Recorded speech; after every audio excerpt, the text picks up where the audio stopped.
বিগত 15 বছরে ফ্যাসিস্ট হাসিনার শাসনামলে গুম খুনের শিকার হয়েছেন এবং অসংখ্য এখনো খুঁজে পাওয়া যাচ্ছে না।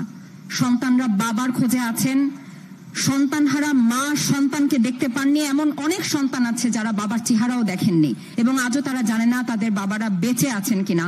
আমাদের সাথে এমন ভুক্তভোগী পরিবারের সদস্যরা যুক্ত আছেন।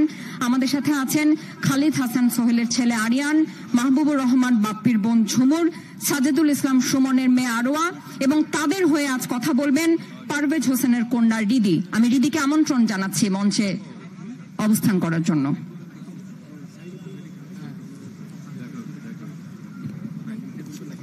আসসালামু আলাইকুম, আমি রিধি। 2013 সালের ডিসেম্বরের 2 তারিখ আমার বাবাকে গুম করা হয়। আজ পর্যন্ত তার কোনো খোঁজ পাওয়া যায়নি। আমরা ছোট থেকে বড় হয়ে গেছি বাবার আদর ছাড়া। বাবার হাতটা পর্যন্ত ধরতে পারিনি। যখন আমরা একটু ছিলাম তখন এখানে আসতাম, আজকে আমরা এখানে দাঁড়িয়ে বক্তব্য দিচ্ছি।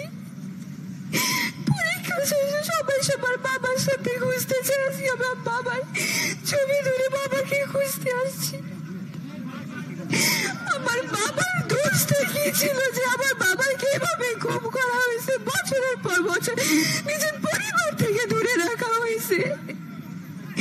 আমাদের এমন কি দোষ ছিল যে আমাদের বাবাকে আমরা দেখতে পারিনি? আমার বাবাকে ফিরিয়ে দিন, আমরা আপনাদের কাছে কিচ্ছু চাই না। আমরা অনেক কান্না করছি, এখন শুধু আমরা আমার বাবাদের ফিরিয়ে চাই, বাবার হাতটা ধরতে চাই। বাবা এখন দেখতে কেমন এটা আমরা কেউ এখন জানি না।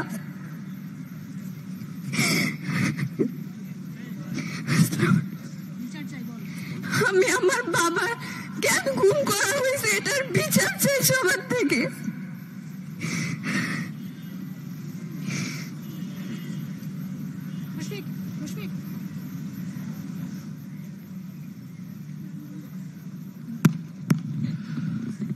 এই কান্নার শেষ কোথায়? যদি বিচার নিশ্চিত হয় তারপরেও কি সেই কান্না থামবে?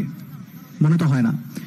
কিন্তু সেই বিচার যদি নিশ্চিত করা যায় তাহলে এই মানুষগুলো হয়তো কিছুটা সান্ত্বনা পাবে যে যেই বাংলাদেশে তারা শ্বাস প্রশ্বাস নেয়, যেই বাংলাদেশে তারা বাস করে, সেই বাংলাদেশে এই ঘৃণ্য অপরাধীদের বিচার তারা দেখে যেতে পেরেছে। আমরা এখন পর্যন্ত এই গুম হওয়া মানুষের সন্ধান পাইনি। আমরা দেখেছি সিরিয়াতে বাশার আল আসাদের পতনের পরে অসংখ্য মানুষ রাস্তায় গুম হওয়া অসংখ্য মানুষকে বের হয়ে আসতে দেখেছি, কিন্তু আমরা সেইভাবে বাংলাদেশে গুম হওয়া যে অসংখ্য মানুষের নাম আমরা তালিকায় দেখেছি তাদের সন্ধান আমরা এখনো পাইনি। আমরা